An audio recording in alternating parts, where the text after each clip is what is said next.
Good morning and welcome to Black Mental Health Matters. Today we'll be discussing picking a therapist. What should I look for in a therapist? Joining me today is Stephanie Jones and Josephine Eb. And let me pronounce his name correctly. I'm just going to say Josephine. Thank you, ladies. Good morning and welcome. Good morning. We're in the afternoon back here, so good afternoon. Good Good day. afternoon, Josephine.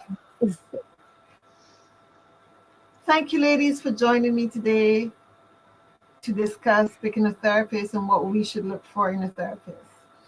Before we get started, I'm going to ask you to share with our audience where in the world you are and what it is that you do and why you show up to volunteer with Black Mental Health Matters. I'm going to start with Josephine. Okay. Thank you very much, Sonia. My name is Josephine Ebhoomhan. I'm from Nigeria. I'm a mental health counselor and also a career guidance counselor. So volunteering for Black Mental Health Matters is just a way of me contributing my own quota back here in Nigeria for people to understand what mental health is and also, help Black people to be up in the space as regards mental health. So that's it for me. Thank you, Josephine. And Stephanie, tell us where you are, what you do, and what brought you to Black Mental Health Matters. Sure. So happy to be here. Blessings to both of you. Happy to dive into this topic. So I am Stephanie Jones, Lala Calandra. It's all interchangeable. I am a marriage and family therapist and a mindfulness life coach. And I have a coaching business called Sailor Mindset, where I encourage people to slow down, take a pause, process their feelings so you can move on. Um, why I volunteer with Black Mental Health Matters is because the name says it. Black Mental Health Matters, right? Where there are a lot of people in our community who have stigmatized therapy and they don't want to go, but we need it the most. And so if they see familiar faces, if they hear these topics that are really good, I believe it helps. And we've seen from the comments and interactions that people are becoming more open to working on their mental wellness. So that's why I keep up the good fight, because it's super important that our people are okay. Awesome. Well, I am Sonia and I'm in Barbados. And like Steph, Black Mental Health matters to me a lot. It's helping to destigmatize mental health and bring people to that place where they are concerned and get the help they need for the mental and spiritual health challenges, because my work is primarily with the soul, with what's going on with you spiritually, helping people to return to that place of wholeness. And with that, we're going to jump right in and discuss what we should look for in a therapist. I'm going to start with you, Steph. Mhm. Can you give us a few pointers as to what to look for in a therapist? Yeah, I forgot to say where I am. I'm in Boston, Massachusetts, up north. That's the northern part of America. It's a little nippy and chilly here, so we're just making it work. I want to acknowledge, right? I want to take a moment to acknowledge that finding a therapist can be a nerve-wracking process. It can be scary. It can be frustrating. It can be all of that, right? I feel like if we acknowledge that, and we kind of know what we're going to walk into. I would really, really encourage people who are trying to find a therapist to make sure that it's your time for therapy. While everyone, I believe, should be going to therapy, sometimes we're just not ready. Our mind's not ready. Our physical body's not ready. Our circumstances, our finances, our environments are not ready. So if you have identified that you are ready to get a therapist, to start seeking therapy, it's really important that you determine if you want, if you're a Christian, if you're Muslim, if you're a part of any spiritual faith, if you want a therapist who shares your same faith. For me, when I found my therapist, that was one of the main things that I wanted to look for, because there's certain things you can talk about, you can make sure that they understand, You have to decide if you want a male or a female. These are very important things. Do you feel comfortable? If you've had any type of sexual trauma, you might, and you're a woman, you might not go with the male therapist. You might go with a woman because you might feel comfortable. There are just those certain like exterior things that you want to look at. Do they share the same beliefs as you? Because there are many therapists who do. Do you want them to be your same gender or not? Do you want them to be white or black? You want them to be of your race? I mean, these are just external things that you have to decide, because therapy is about you, the client. And so if you're not comfortable in the session, trust me, as a therapist, you're not hurting our feelings by saying, I want to go to another therapist. You're actually helping us, because the therapeutic relationship should be one where everyone feels comfortable. And if for any reason you don't feel comfortable with someone, you want to make sure that you're going to a therapist where you feel comfortable so you can be open. The more comfortable you feel, the more open you'll be. So my pointers, and I know we'll get into more of it, look at the external things that you want, right? Who do you want to be in a session with? These intimate spaces, these very open and vulnerable places with. Who do you want to be in here with? You can pick and choose so that you feel the most comfortable, so you'll open up the most and get the most help. Thank you, Stephanie. What about you, Josephine? Give us a brief overview as to what to look for in a therapist. Okay, I'm so happy that we're having this kind of conversation, because these days we're having people who are coming to therapy, and when you're asking them what their goals are, they have no idea. I don't know if it's happening over there, but it's actually happening over here, and I want to believe it's because it's their first time, coming for therapy, or maybe hearing about therapy. But I'm going to put this in the Nigeria context. So if Nigerians want to come for therapy, I believe the first thing they should check, like what Stephanie said, is their availability. Some people are not available for this session. I had a client once who had to stop coming for session because each time we book an appointment, she's always having something to do. And it was really frustrating the session for me and for her too. So availability, also how much we know how counseling can be cost effective sometimes. So it's preferable you check your pocket to know if you can afford therapy. So you don't start 1 or 2 sessions and then maybe you're supposed to have like 6 sessions and then just stop in 1 or 2 because you can't afford it anymore, right? And for those people who are not on insurance, some people, their insurance can cover up therapy depending on the type they're going for.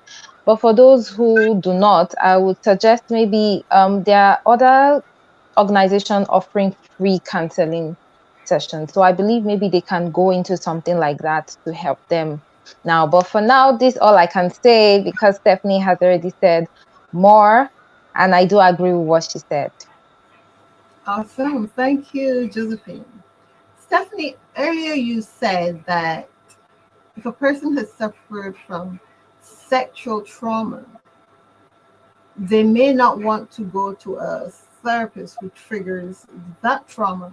What I want to get is clarity on the male female therapist, because very often we think that males are the only ones who commit sexual crimes against other people. But within recent times, we would have heard of male on male sexual abuse and female on male sexual abuse. I just want a little clarity on that, in terms of if I've been traumatized by a female, I might feel more affinity to a male. But there can be that transference going on where I might become overly attracted to my male therapist and see them as a savior of type, and then you have some other issues going on. Can you address that in terms of selecting? Yeah, that's such a good point, Sonia. I mean, choosing a therapist, it has to be such an intentional thing, right? It can't just be something we just wake up and do. There has to be a lot of thought process put into it, because if you're triggered in a session, if something happens, right, because the intimate space of a therapeutic place it's easy to be attracted to your therapist. It's easy to feel feelings because they've helped you out of certain things, or they walked you out of certain things, or assisted you with your goals, right? So, and what I was mentioning is like a woman who experienced sexual trauma from a man might have to reconsider having a male therapist, or they might feel comfortable with the male therapist because that might be a healing space for them, where you have the trauma from a man, and maybe a male therapist will help to shift your mindset, saying all men aren't unsafe. So that could work too. And we have to decide, okay, if it's going to be a male or female, and what that's going to do to us, right? Do we know ourselves? It takes a lot of introspection too. That if I'm easily attracted to people, if I have still an open heart, so wide open, and I just gonna have my emotions all over the place, am I being safe in this situation? And I'll say this, and then I'll land. When I first got my master's in marriage and family therapy, right? The first thing that my professor said to the whole class, we went through a cohort: do not sleep with the clients. We were like, what are you talking about? We would never do that. But when you get in a session, it's intimate. You pass a certain barrier and a layer. So you have to be intentional. If I'm gonna have a male, am I gonna be attracted to this male?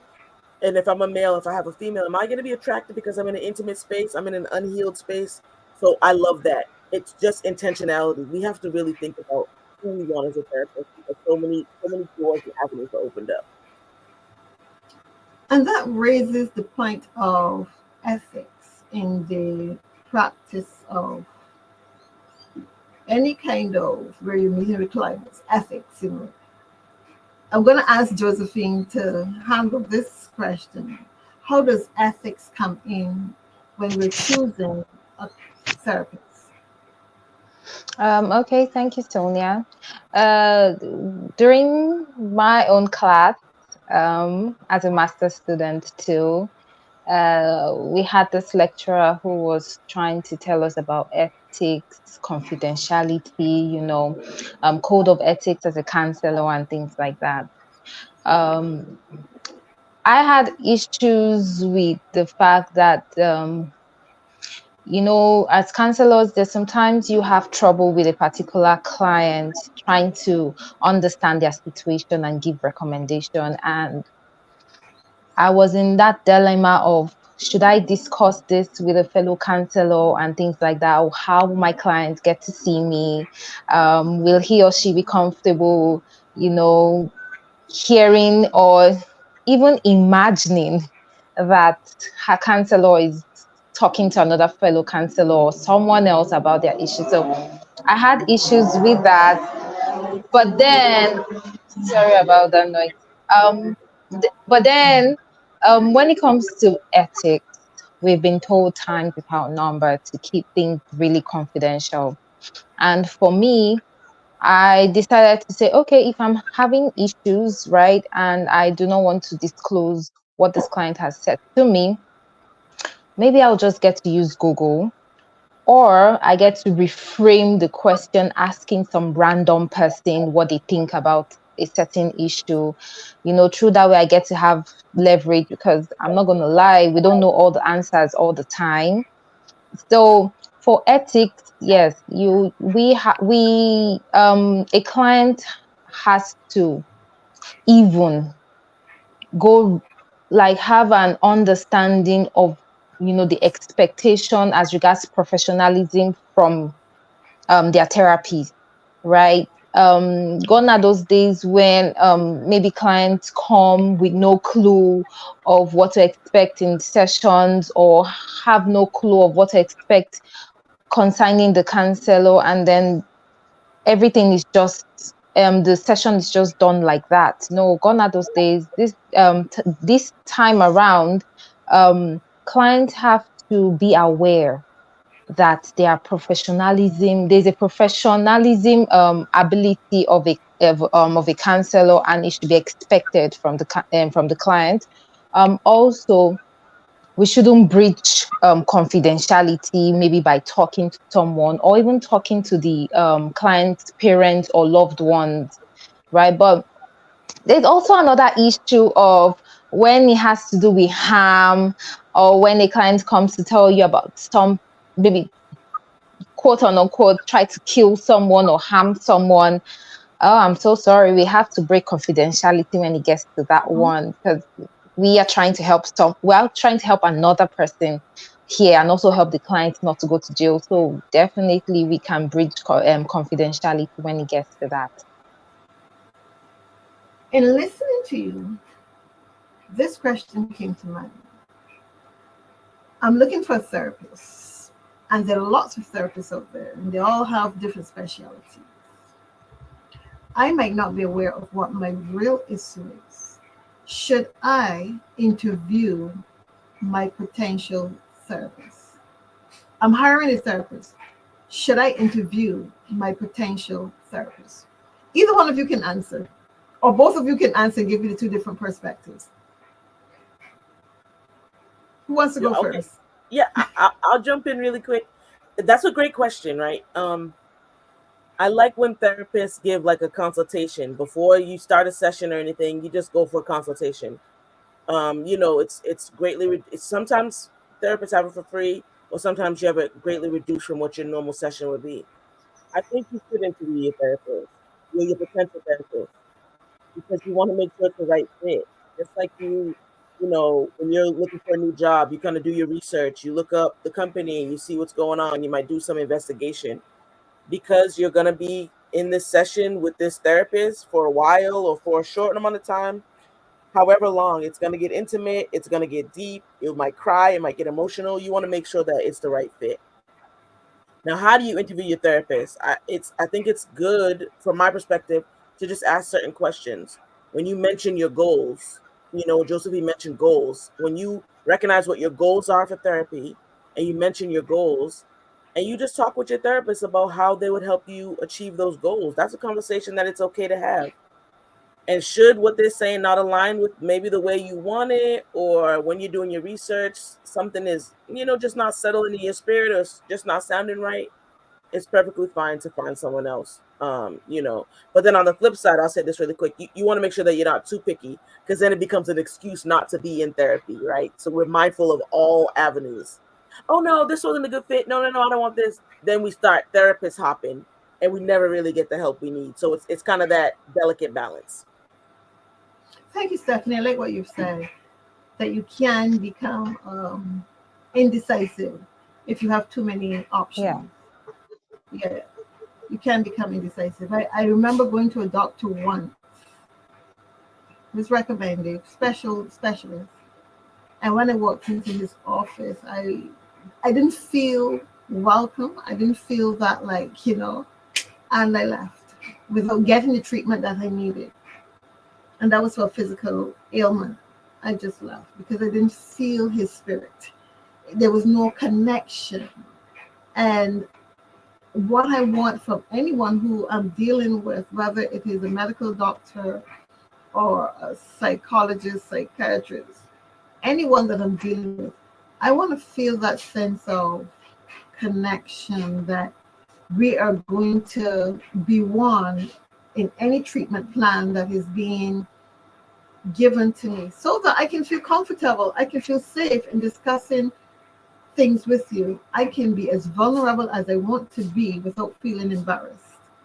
And that's for any issue that I'm having, whether it is medical or psychological.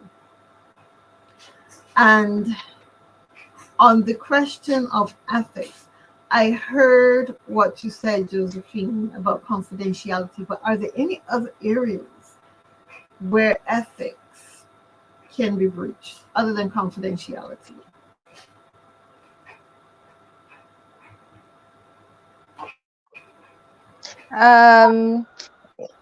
One I can also remember, I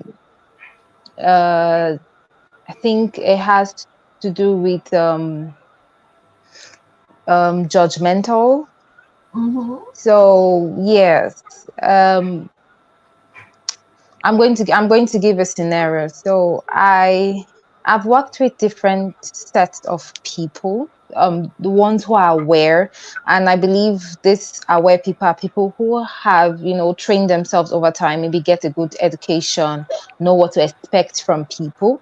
And then I've also worked with people who are new into therapy, do not know what to expect from people, just go in like that. So I had this client who had a session before, and it had to do with what she said about this other counselor was that the counselor started out well, and then moments later it had to do with assault. So moments later, this counselor was friends with the person that assaulted her.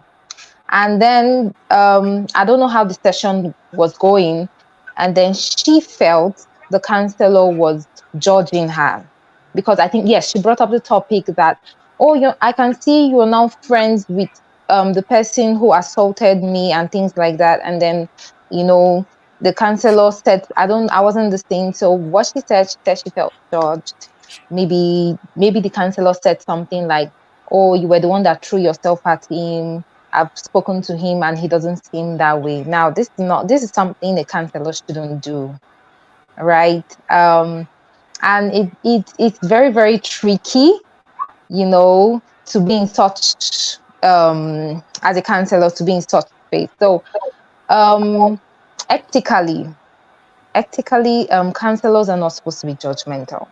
But another thing again is, are people aware when they are being judged in a session? Are people aware when a therapist is bridging contracts and not setting boundaries or crossing over to the client's boundary? People are really not aware about these things. And I think that's the reason why we're having this live session right now, that people have to really understand the kind of person they are. And if they are to do research about the type of therapies they need, they have to be really, really, really, really intentional. Really, really be intentional. And they, I believe with the right education, you would know what you want. And when someone is crossing the line, you get to opt out. Okay, thank you. I have another question coming out of what you just said, and that has to do with, I am looking for therapy, and my therapist is judgmental. It is a very tricky thing to realize, and my question is this, and it comes from many are called, but few are chosen. And I think very often persons choose professions with the idea that this is how much I'm going to make from this at the end of the year. We go to school and we study for careers based on the potential income that we can generate from that. Where I stand as a spiritual practitioner is, for me, it is not about the money. It is about getting that client to a place of wholeness. It is about offering a compassionate ear. It is about emptying myself when the client comes to me, so that I can journey with that client until they achieve their goals. But what I'm hearing, and this is just coming up for me, that should therapists be trained in the field of emotional intelligence, so that when they show up for a client, they're showing up from a place of truly understanding themselves, not the client, but understanding yourself and where you're at. Because there are times when someone walks into your office and you have to say, let me refer you to someone else. Because I think that a good therapist is also highly intuitive and knows when to say, let me refer you to Stephanie, because Stephanie can cover this area far better than I can.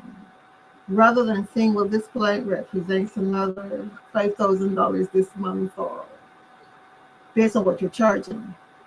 But being truly there for the client, I think that if I'm choosing a therapist, my therapist has to be, what's the word I'm looking for?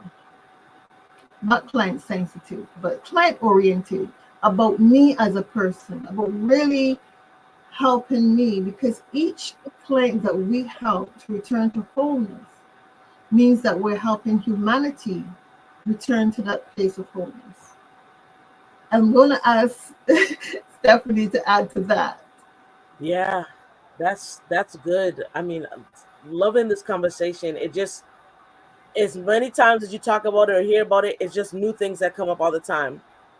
I just want to reverse back a little bit to what Josephine was saying about judgments and ethics and things like that. I know that for me, I live in a small town. I grew up in a small town. Everyone knows everyone. Everyone's in everyone's business, right? So if you're in a small town, city, village, place, location, you will bump into conflicts of interest all the time. So I feel like that kind of catapults me into, if you're in a court of law and you're a lawyer or you're a judge and you bump up on a case and you know someone, you were supposed to recluse yourself, remove yourself from the case. Why? Because your judgments automatically, if you're a juror, you automatically say, hey, I have a bias towards this. I have to remove myself. Therapists, we have to get to that point too. And I don't know if it's just a level of humility that's needed, or we don't want to admit that we maybe don't have what a client needs, but we do have to get to that place where we say, hey, I will not serve this client the best, so I need to take a step back. I need to refer it to Sonia, to Josephine, because what I have, my capacity, I'm noticing some things. Maybe, maybe to a client and a therapist, your attitudes don't join. You might bump heads in that way. You continue the session. Who's that helping? No one. You know what I mean? And then it's a severe break, and then it's a nasty break, and the client just doesn't show up. But you get a bunch of no call, no shows. That's not helping anyone. It's better when you recognize, as we're the professional.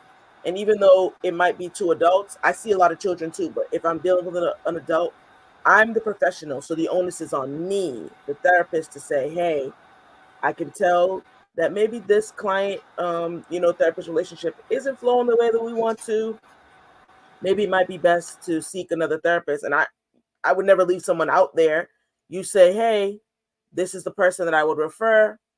Maybe they would be able to help you a little more. And then you give that person a choice and an option. I think we do have to be very emotionally intelligent, and we have to be super client center focused. That's my favorite modality. Super client center focused, because it gives unconditional positive regard. Even if the client reminds me of maybe my mom who just annoyed me before I got in the session, or my brother who's really frustrating me, or my brother who I want to help, even if these clients are reminding me of my family members, my friends, right? I have to have unconditional positive regard, that I'm thinking of you in the best light. If I am unable to do that, if the therapist is watching and you're unable to do that, if a client you're watching and you feel like your therapist is not vibing with you in that way, it's okay to separate. It is not helpful in a session to do that. So it is our responsibility to either say, hey, I'm not able to do that, let me refer out. Or if you're in a session, you say, hey, this we're kind of button heads. It's being more tense. Let's try to maybe seek some other options. It is, the onus falls on us. It's our responsibility, which makes it hard. It's even kind of hard to say it. I'm like, man, because we're human too, right? Therapists are human as well. We're not robots, but it's our responsibility to identify it, see it, and then make the proper corrections. I'm going to throw this question out to both of you. I'm looking for a therapist, and I walk in and I see all these papers on the walls. You know, some people have all their walls decorated with every degree that they have. And in some cases, some degrees are not accredited. Are these questions that a client should ask? Should a client investigate your credentials to verify that you are indeed qualified to handle their cases. And I say this because I know there are a lot of people who take YouTube courses, and by that I mean listen to influencers on YouTube, and then you say, "Oh, I'm going to do this as well." Especially persons who do life coaching, and yeah, and some doulas as well. They don't have the credentials from a reputable college or university, but they are working in the field, and in some cases, making a bad name for those who are legit, those who have spent their years studying human behavior and all the other necessary things that have to go with it. What are your feelings and thoughts on credentials? Having your credentials and your client asking you to verify or wanting to verify that it is legit.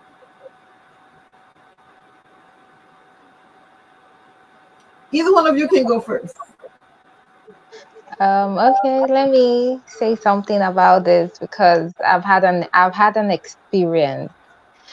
So I when I did a postgraduate diploma first in guidance and counseling, and I was told if I could join association back here in Nigeria, I have to have a master degree. But an organization took me in as a volunteer and trained me based on my own postgraduate diploma, and while I was trying to sort out my master's degree. So I had this client who came in and asked me if I had the right qualification. So she wanted to know what my qualifications were. I'm not gonna lie, I felt insulted. I felt down. Um, I managed to tell her something. I can't really remember what I told her, but I managed to tell her something, and she was like, "Oh, okay, I can work with this." Oh, okay. So let's start. And then the session ended well, and everything was good. But I had to go back to sit down, and I was like, "Wow, was she supposed to ask me that? Is she really qualified?" So fast forward to my master class, and I had to ask my lecturer. This was what I experienced during volunteering, and he was like, "Yes, she's right.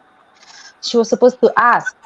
And it was then I realized that I keep saying this. There are people who are really self-aware. There are people who are really aware about what they want when coming to therapy. And if they are not getting it, they are out. So therapists have to really step up, get that degree. I'm not sure about MOOCs, Abby, MOCS courses. I'm not sure about that. But if you're going to have the real credentials about getting into association, getting the licensing and things like that, you really need to go to an accredited school. And I wanted to do short courses too. It's easier. I know the lady who has been telling me she also wants to become a counselor, but she doesn't have time to go through a year course, right? Professional masters now. Just me, I went for academic masters.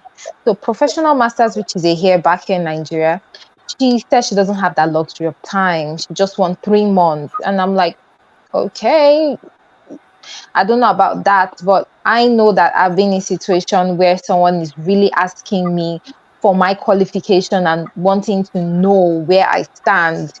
So she gets to know, and it was really embarrassing for me, but she could work with my postgraduate diploma, right? So adding my master's now has kind of like uplifted me and made me, you know, say, yes, I'm confident. This is what I do. This is my field and things like that. So clients should ask. I found out though the hard way. Clients should ask about the credentials of the counselor.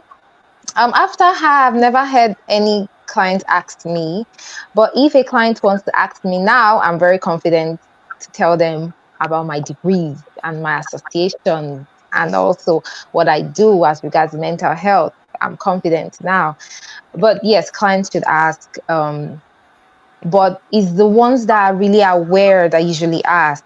The ones who are new into therapy, or the ones who don't even really know what they want, they don't have a goal, they don't really ask such questions. And this is also a way of telling therapists to really step up their game so they don't get to be pushed around. So that's what I can say. Thank you, Josephine. Well answered. Well answered. Credentials, I think, are important for some professions, especially when you're dealing with the human mind, the human psyche, the human body. Credentials, for me, are important. Um, I'm going to ask this question of Stephanie also, because Stephanie is also a minister, and ministers do a lot of pastoral care as well. And I know that there are some churches that offer counseling, but the persons involved in giving that counseling sometimes don't have any educational background in counseling, none at all. Just biblical text, and here's your therapy. We're just going to throw the Bible at you, and that's your therapy. What are your thoughts on that, Stephanie? Yeah, I I think credentials are so important. I love everything that you said, Josephine, because we have to start putting mental health in the same category that we do physicians, dentists, anyone who's working on any part of our bodies, orthodontists, cardiac doctor. If we're making sure that they are credentialed, and no, we're not. Well, I know that I've never went up to my, primary care doctor like, let me see your credentials. But I do my, you make sure that they're actually licensed, that they have a license to practice. The same thing should be, for your mental health provider. Make sure that they're licensed and credentialed. Make sure that what they're saying that they can offer, they actually can offer. Because as you were saying, Sonia, there's a lot of people who are perpetrating in this field. They've went to YouTube University. That's the only place that they've graduated from. And they've watched videos, and they have not really done their due diligence in making sure that they know everything. And I want to say this too. This is not a field that you play around with. If you're not called to this field, exit quickly. But the same thing goes for ministry. If you're not called to ministry, please exit quickly, because you don't have the grace for it. If you're called to this field, you've been given the grace for it. You've been given the strength and the stamina for it. It's not an easy field. It's tough to hear the traumas of people. Oh my gosh, you pick up what they're feeling. It's tough. If you're not really prepared for it, or if you have glamorized the therapy world and, oh, I just want to get in here because it's going to make me look good, get out quickly. You're in danger. You're in danger of hurting yourself and others, right? So that's what I would say. Same thing with ministry. You're called to ministry. You're called to being a therapist. You're called to being in the helping field. If you don't hear that call, and you have called yourself and you have come yourself, it's dangerous. Again, for the client, it's dangerous for you. It's dangerous for everyone you encounter, for every word you utter, for everything you say, because you don't really have the things to back it up. Maybe you don't have the experience.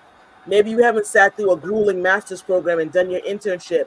We've done this work so that we can help you.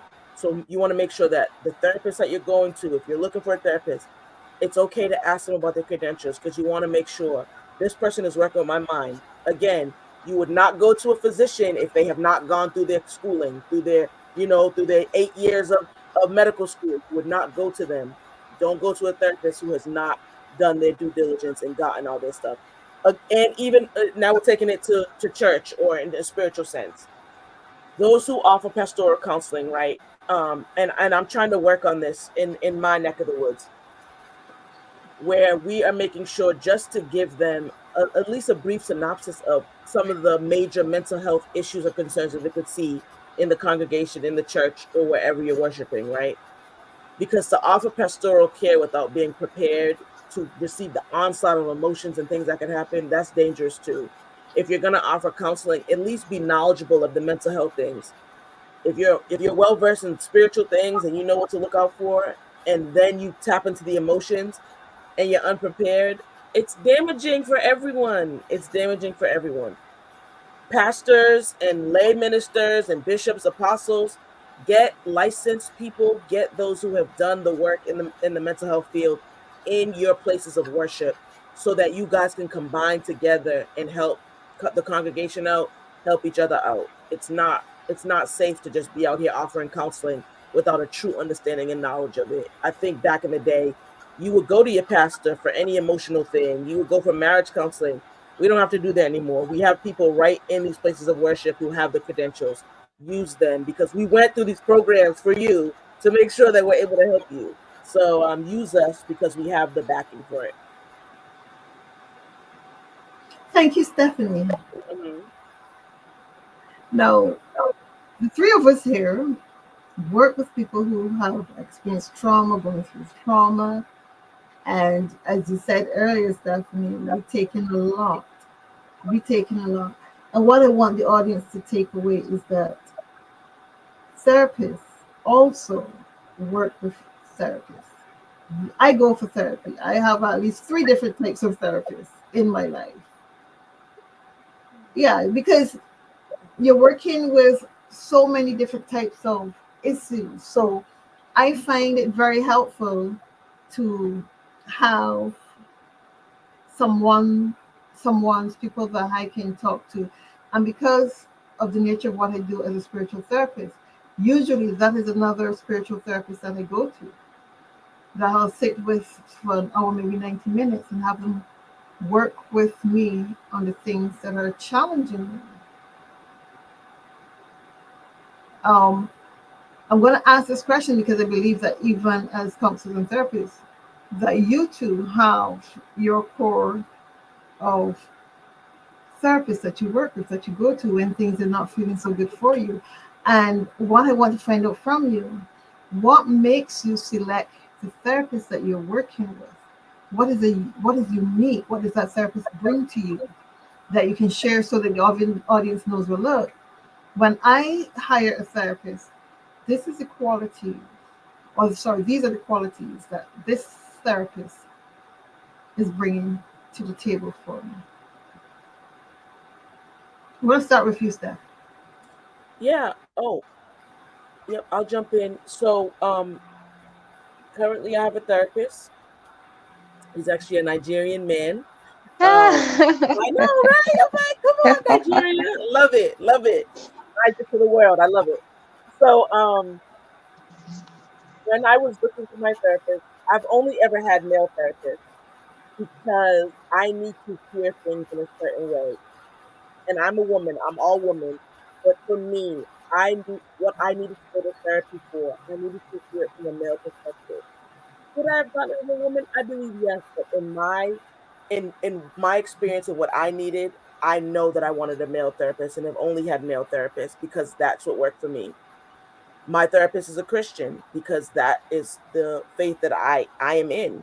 I wanted him to be able to speak biblical terms to me. I wanted him to be able to pray if he wanted to. I wanted him to be able to mention the name of God or Yah. I wanted him to be able to say that and me not look at him strange, like, so I wanted him to be able to do that. And he's really gentle with me. So, like I mentioned, I'm from Boston, and we have a very, sometimes our persona and demeanor can be kind of tough. It's cold up here. We just put our head down and we just keep walking. Sometimes, you know what I mean. So I needed him to speak to me in a certain way that I could hear it and understand it. And he's wonderful. But that's the credentials that I wanted. I know that I wanted a man. I know that I wanted a black man. He could be from anywhere in the diaspora. It didn't matter if he was from Texas or over across the seas. It didn't matter. I knew that I wanted a black man. I know that I wanted someone who could speak to me about my faith. And I know that I wanted someone who had been in the field for a while and for what I needed. It was more like relationship stuff and self-worth and all that. That's something that he was specializing in. So I specifically knew what I wanted. And it was a good fit. We were able to have some consultations and see, and it was a really good fit. I'm picky, especially with therapy, because you want to make sure that you're getting the right care. I'm giving out care to people. I have to be picky. Clients, be picky. Those who want to be picky. I might not like this. I might like that. And nowadays you can go on all these websites that you can put in filters. I want this, this, Yeah. this, this. Shop and choose and specialize and identify exactly what you want. So that was my process, and it worked out very well for me. Awesome, awesome, awesome, awesome. What about you, Josephine? Tell us a bit about your therapist if you have a therapist. Okay. I had one therapist um that I went to. Then I have a friend who is also a counselor that I go to from time to time. So the other one I had to pay, obviously, to go to. Um, I wanted someone elderly because I'm in my late 20s, and I believe the person has more experience than I have. Um, Also, the issue I was going for was more of emotions control and all. So I went to a female. I've never had a male therapist though. So I went to a female who specialized in emotion. I think it's called the emotional doctor. Yes, emotional doctor. So, and she was good with what she does. And I was able to also learn from her how to teach my own clients in regulating their own emotions too. So yes, as a therapist, I also go for therapy from experience, people who are more experienced than I am. And I like it that way because I get to tap from their own knowledge and also get to help my own self heal because we are humans too. So we have our own challenges that we are going through. So then apart from that, I have a friend who is a counselor who we just sit down and just randomly about things, and then you see us calming down, the calming effect. It's always good to have someone that you can talk to other than family. So yes, those are the two people, and those are my criteria in choosing a therapist. Thank you, Josephine. Thank you, Stephanie. I trust that that has been very enlightening to see that therapists also have therapists, that we also go for therapy because we take in a lot. And if you understand the human mind, something stay in it and you turn it over and you turn it over and you turn it over. And if you understand the human mind, you know that the human mind is not just mind. It is beyond mind, it's also the subconscious. So the conscious mind is the subconscious mind and the superconscious mind. And we hold a lot of things in our subconscious mind. So yes, you need someone to help you filter out some of that stuff and remind you of who you are. And now that we've come to cover those areas, the other area that I would like to cover, and that would be intuition. I think intuition is important when dealing with clients. I think it is also important when selecting a therapist. I think we covered briefly, touched on this briefly. You say, there are things you have to refer, someone walks into your office and you just have that sense, like, I'm not handling you today. I'm referring you to Stephanie because Stephanie is Christian and she will be able to handle that. And I want to ask this question because sometimes we bring our biases into that healing space. We bring our biases. And I'm asking this question from a religious perspective in terms of intuition. Because the world is made up of so many different types of people of different races, different ethnic backgrounds, different religious backgrounds. What would you do in a situation where Muslim walks into your office and you're a diehard Christian and your intuition is telling you don't deal with this person? What would you do in a situation like that, especially if it might be an emergency where the person is at that point of breaking? How would you handle that from a place of your intuition? I'll I know jump it's a in. tough question. It is tough. These questions have been amazing, and this conversation has been like just enlightening. I think when we take the steps to become therapists, right? You go through the training, you get your credentials, you're making sure that you've gone through a program, an accredited program. When you become a professional, there are certain things that you have to put aside, right? And right when you were talking, Sonia, I started thinking, about the LGBTQ plus community. That I have clients who are in that community, right? Whether I support it, whether I believe in it, whether it's a part of my religious practice, it doesn't matter to me. And me seeing a client doesn't mean I support what you do, right? And now we're not talking about any crimes or anything like that. I mean your lifestyle. If I see you as a client, it doesn't mean that I support how you live. It doesn't mean that I support the God you serve, who you choose to marry. It doesn't mean that. It means that I'm seeing you at your human level. I recognize that you need help, you need assistance, and I'm a professional, and I'm going to say, I need to help you in this moment. And sometimes our intuition is so entangled with our emotions that we really have to separate them. That if a Muslim walked into my office, I am not Muslim. If a Muslim walked into my office and they needed help, they were going through a crisis, I, in my professional state, would have to say, I am going to help you. Whether you serve Allah and I'm talking about God, it doesn't matter in this moment because I'm seeing a human who needs help and assistance, and I have to put my own stuff aside and I have to say, you need help. That's how I would handle that situation. In any situation like that, with a white person, I'm not white. And there's certain things, especially in America, that have happened between white and black people. Can I put my own feelings aside and say, you are a human who needs help right now? Can I do that as a professional? That's what I said I would do. So I have to do that. And it's not easy, right? It's easier to say it than to do it. But that's how I go into every session. I'm seeing you at your human level. Can I help the human in you, the brain that needs help right now, despite whatever else you have going on? Can I do that? If yes, then it doesn't matter. You can walk into my office and I'll help you. What about you, Josephine?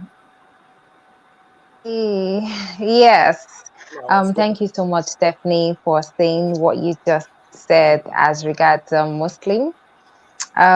Where I did my postgraduate diploma was in the north, and there are core Muslims over there. We even had to learn counseling in Islam. So when we were learning that, um, there was a big conflict in what I practice as their own religion too. But along the line, when I started having clients who were Muslims, I had an understanding of where they came from, and the multiculturalism counseling we were taught back then came into play. And because of my understanding from counseling in Islam too, so it wasn't difficult handling such clients for me. And like what Stephanie said, we regard clients as human first before we start saying whether they are white or black or red or green, or if they're um, trans or straight or any of all those things. We first of all look at the fact that you're human. And like what Stephanie said, the fact that we are in the session together doesn't affect the kind of person I am also. So it doesn't also mean that I believe into what you're doing. I'm just here, or you're just here for your concern to be treated, and that's what we're going to do agreeably and make sure we're able to achieve your goals, right? So yes, intuition. I've been in a situation where I had to refer a client because I couldn't handle what she was bringing at the initial stage. I think it had to do with, I'm talking towards intuition right now. She was um diagnosed of postpartum depression, and when the session started, I'm not gonna lie, it was a lot to take in. It's been long I've been with a woman who had given birth, so I wasn't relating too well with her, and she needed she needed she needed a lot of help. and I wasn't qualified to do that. So I had to just go meet my manager to say, this is what's happening. I'm not sure I can handle a case.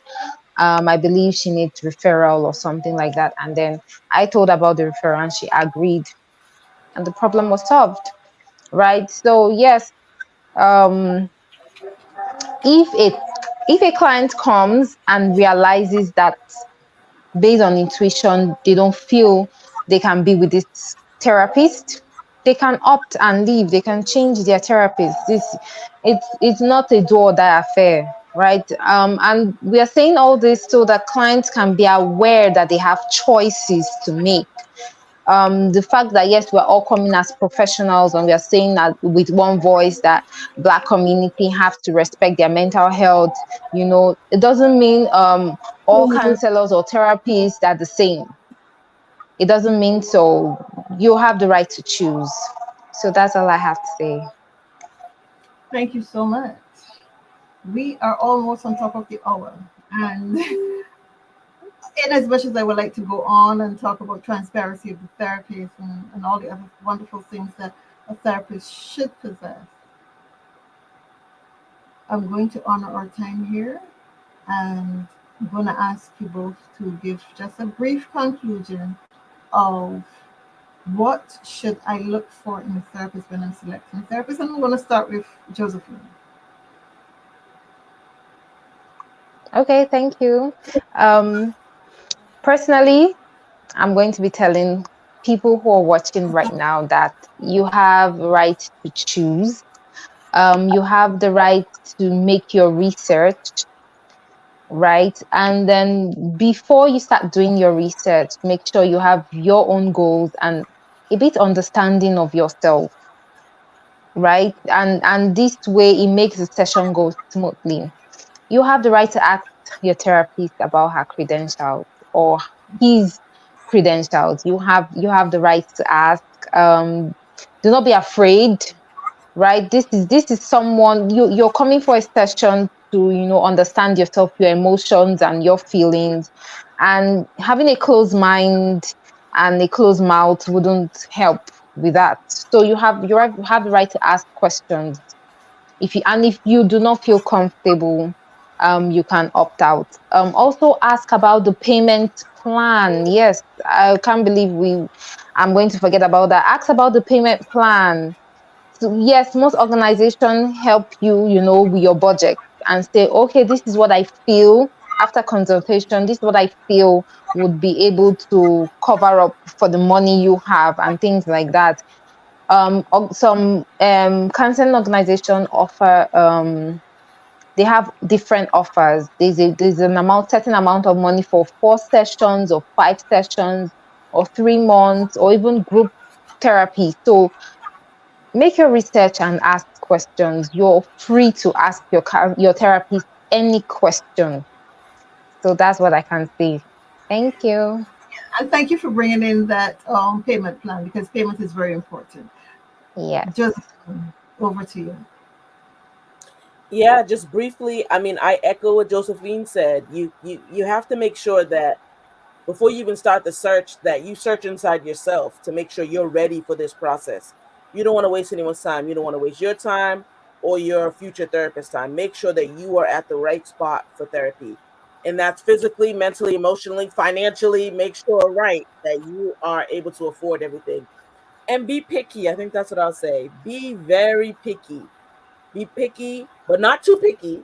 But be picky about your therapist. If you would not go to an unlicensed physician, a dentist, orthopedist, anyone else, if you would not go to these people and they don't have credentials, treat therapy in the same way. Put it up to the same standard. It's not below, it's right with it, because it all covers the health of the human body. Do your due diligence, do your research, make sure that they have their credentials, and make sure that they're right fit for you, right? See exactly specifically what you want in a therapist. And we applaud you for having the courage to even think about getting a therapist, right? Because you've gotten over a big hurdle. It can be daunting and scary, but kudos to you for even wanting to embark on this journey.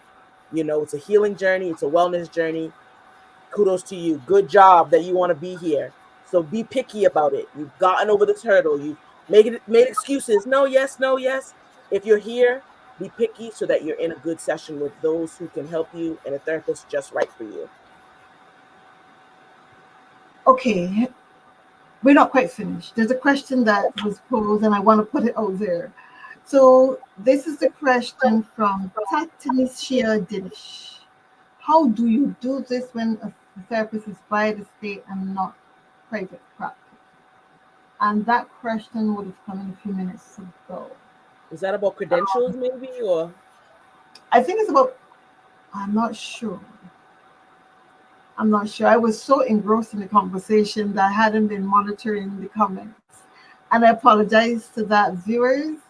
Um,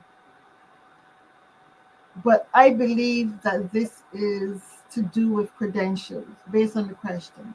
Because if the state appoints a therapist to you, then you really don't have a whole lot of say in the matter, especially if you're a minor. You really don't have a whole lot of say in the matter. And either one of you can answer Tantanicia's question, because I think it's a very important question. How do you select a therapist when that therapist has been appointed by the state? I think that is in essence what she's asking. I guess I would ask, in what spaces or places would a therapist be assigned to you? You know what I mean? Like, what would it be, from the court? Would it be, and I see she's on LinkedIn, so if she's not able to kind of give more clarity, I don't mind following up with her on there, just to see I what would, she meant. Yeah, I would love but that. I would love yeah, I that. think that'd be best, because you I'll just say it like this, just to try to answer what we think it is. You can get credentials from anyone if they're assigned to you, if they're mandated to you. You can ask for the credentials from any therapist. Even if they're assigned to you, they should have credentials. If that's what you're asking, they should have credentials no matter what, and you should feel comfortable asking them for them. And not in like, who are you, but like, oh, what's your background, like, what's your background, like, oh, what made you get into this field, and their credentials will come out in that. It's not like you have a pen and paper and you're like investigating, because that is very uncomfortable. As Josephine was like, what? So hey, who are you? Not what are you licensing, but hey, what's your background, or what's your specialty? You can start asking those questions. Feel free to ask your therapist questions too. I want to say that. Ask some questions too, just so you can get to know what they are, and what they're licensed in, and what are their credentials. Thank you so much, Josephine. I like this discussion today because choosing a therapist is not the same as going to a store and choosing a handbag. This is someone who's going to help you to transform your life from where it is to where you want it to be. And therefore, you have to find the right fit. You have to find a therapist Can who's I add something? Sorry. sure, sure, go ahead. Okay. I understand kind of what she was saying. If, let's say, for an example, the government hospital, when you go to meet a doctor, I think her context here is for private practice because you're paying so much and huge. Maybe you can just go straight to their face and ask them, "Oh, I would like to see your credentials," and things like that. But for government or state, I guess if you're asking, maybe the counselor can just say, oh, "Okay, I'm sure you don't need the session anymore. You can step aside. Whether we have session or not, I get paid." Things like that. So in this case, like what Stephanie said, you can ask for credential based through conversation. And I'm going to give an example. It doesn't have to do with therapy. My phone got spoiled, so I had to go to a phone repairer, and he during the process, because I'm a therapist, I know a bit of psychology, so I get to ask questions and I get to talk.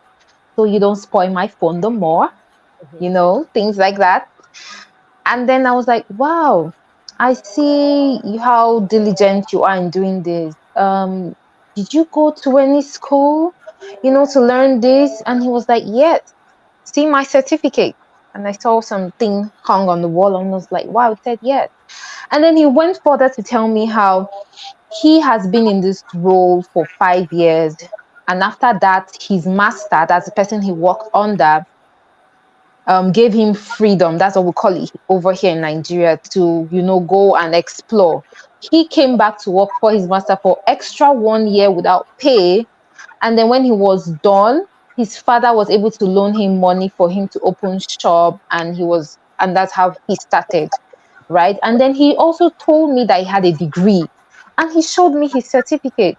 Now, all this was happening based on conversation, and my face wasn't all, are you sure you're the best person that can handle this phone? Or should I change you? What do you have?